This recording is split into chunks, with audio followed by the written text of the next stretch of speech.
Hallo WBB Stars, wir bereiten jetzt unser Zicklein zu. Das heißt, wir bringen es dahin, dass es servierfähig ist, weil zubereitet ist es schon.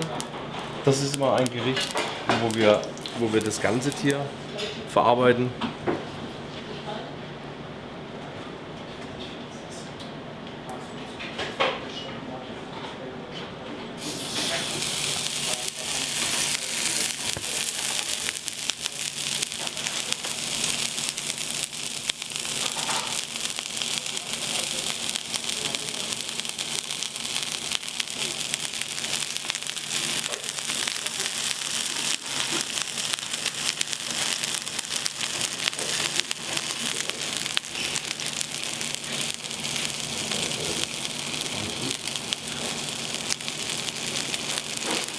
Und ich muss ehrlich sagen,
hallo, und jetzt richten wir eins unserer Hauptgerichte aus dem Menü an.